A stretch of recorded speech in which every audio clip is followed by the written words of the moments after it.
I mean, it's a video game plot. It's fine. It's fine. You get what you want from a Mario movie, but it's not like there's some deep, clever plot here. It's pretty much what you expect But from the but but video wouldn't game. yeah, but it wouldn't putting like some deep plot into a Mario movie that the actual source material is just saving the princess from Bowser be kind of Oh, cringe to shoehorn that in? well, yeah, but that's the Mm-hmm. thing. This is Mm-hmm. never a movie that was for that audience. This is a movie that's for the fans of Mario, and the professional critics go in looking for one thing, and this movie is not that. Mm-hmm. So it's a movie that's going to please the fans, but yeah, it's not their kind of movie. I wouldn't expect anything less, Frank. Mm-hmm. I still want to see it. I don't know. I heard from Brucifer that Shazam 2 might come out this weekend on VOD, so we might be watching that Sunday. Okay, so let's watch this just real Do you quick. think if What's the movie was about Princess Peach that the critics would love it? well, female representation, yeah. I mean, Grace was saying she was looking for that. I do think if I can I be okay, good question. If the Peach if Peach was saving Mario, I think that they would give it better ratings. Honestly, if I gotta be truthful, I think if they reversed it and Peach was saving Mario from Bowser, I don't think that they would have the same issues like Grace did. Isn't this problematic? That's my opinion. I do. Okay, so let's watch just a little bit of this. The discussion around these The discussion around the Super Mario Brothers movie is going to be very interesting for the next few Yes, weeks. it is. I actually agree with them there. Yeah. And I'm not sure what direction it's going to ultimately move in, but I myself have seen the movie now, and I can tell you that as a Nintendo fan and as a Mario fan, I loved the movie. I thought it was great, but there's certain context that needs to be added to that because it is not meant for someone that does not know this universe or love this universe Grace Randolph, yes. or care about this universe. For those people, they're going to look at this and think this is incredibly boring. This is incredibly thin story, and there's not a lot going on. And Nintendo basically just said, hey, we're going to drop a lot of Easter eggs. We're going to drop a lot of little things that fans are going to love and appreciate, people that have played the games over the years, music notes, things like that.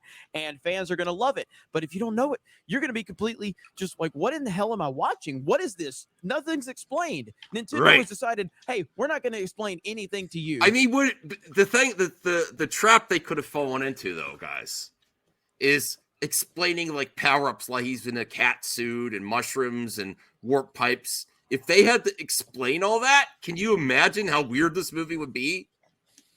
If you had to explain everything that happens in a Mario game and give a narrative and what I mean, Brian?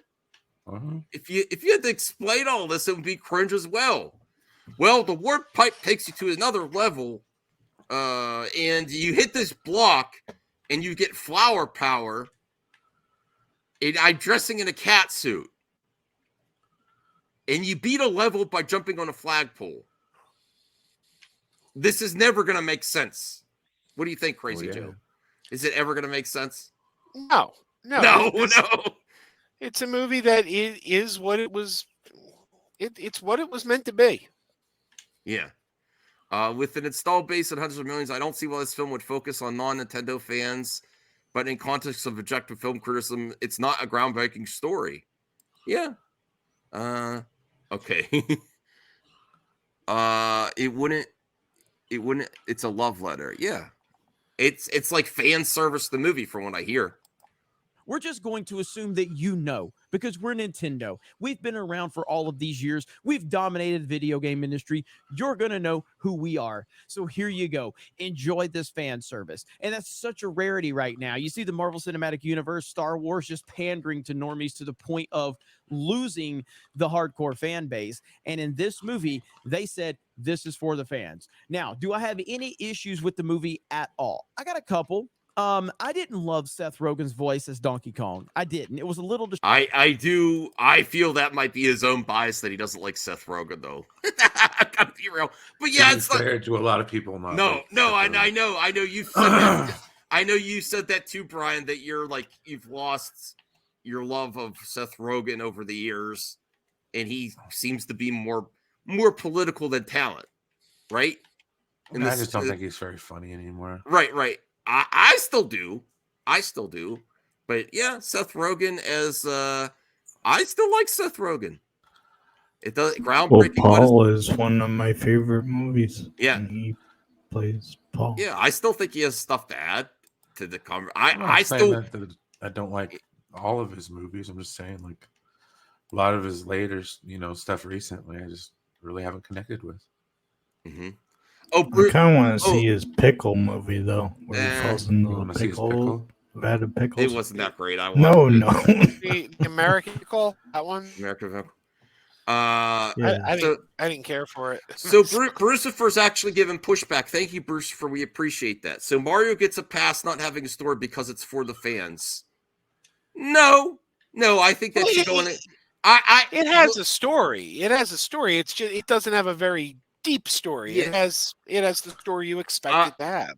No, I think that's fair not to give it like a perfect score, Brucifer, but I think subjectively, a lot of people think that the critic industry is going overly aggressive on this specific project. Like they're going overboard. I don't see how this is. I mean, I'll wait to see it myself, but the Rotten Tomatoes score, you would think that this could be 60, 70, but 54, it seems like they're really aggressive on this one. Story should always be considered. You're right. It shouldn't just get a pass. I agree with you too, to a point, Brucifer. No, nothing should get a pass. Everything should be criticized. But I think, in my opinion, subjectively, they're going overboard on this specific one. We saw the proof in the pudding with Grace Randolph yesterday. Like talking about Mario Me Too with Peach and Bowser and Mario. Come on, everyone. We are overthinking this, The kids in the theater loved it. Yeah. The critics industry were never fans of Mario to begin with. Okay.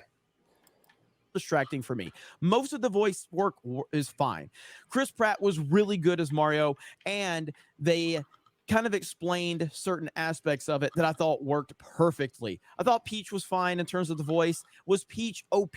Yes. Was she a little girl bossy?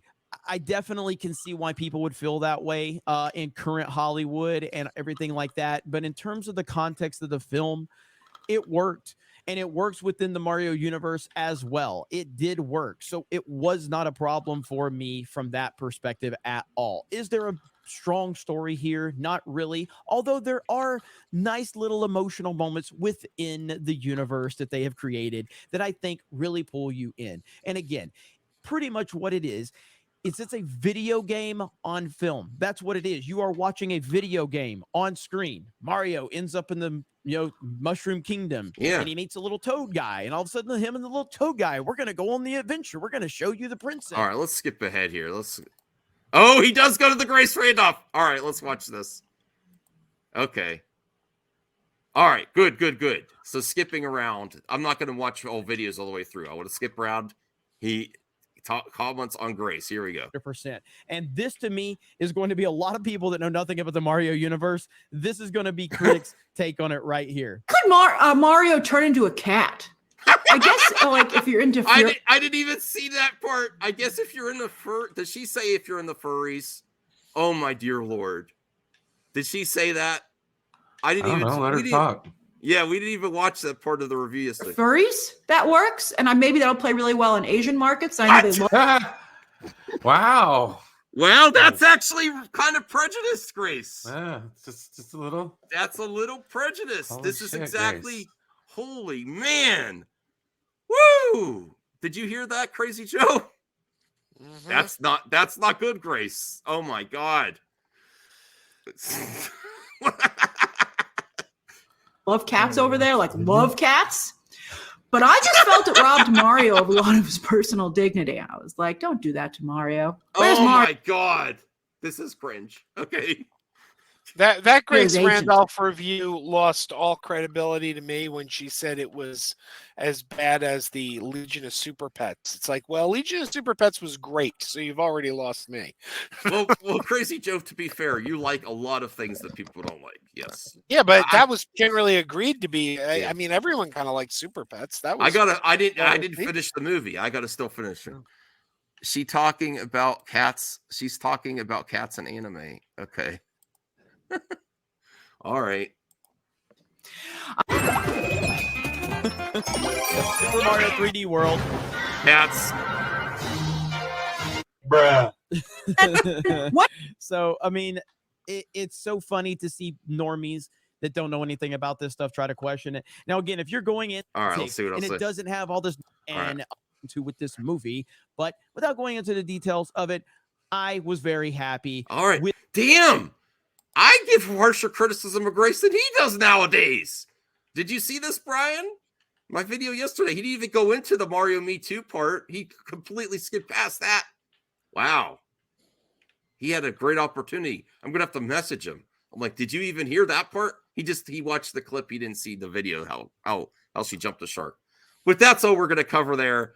Yes. Wow. I gotta rewatch that. I gotta rewatch that whole review for clips.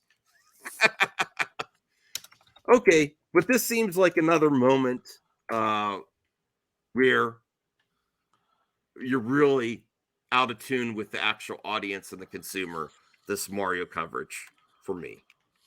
That's all I have to say about that. You know, but you enjoyed it though, Crazy Joe? And I think Rhea, did you see it too in the chat? Oh, go ahead, Crazy Joe. I thought it was fine. It's it's pretty much what I expected it to be. It was fun. It didn't change my world. It's not the best movie in theaters right now. If you'd ask me what movie to go see right now, I would say either Scream or Shazam are both better movies. But if it's fine. Kids will like it. If you're a Mario fan, you'll like it. It's fine. Okay. Yeah, the Peach Mary Sue comments have been few and far between for people who actually saw the film. Yeah, he started that. You really enjoy it, Rhea? I want to see it. Mario is releasing on VOD in a month. Cool. Okay. Still think it'll make $1 billion? Well, good question. Good segue. Let's look at the box office projections here. Probably not. I think it probably will. It was selling out yesterday. My friend couldn't even get his kid in to see it because it was sold out. And this is a movie that I think is very rewatchable for children. So I'm not going to say it's definitely, but Mario box office $1 billion. Let me see. Let's bring up an article here. Let's get to the receipts here. Hold on. Oh, let me take down that John Leguizamo. All right. Box office, Super Mario Brothers.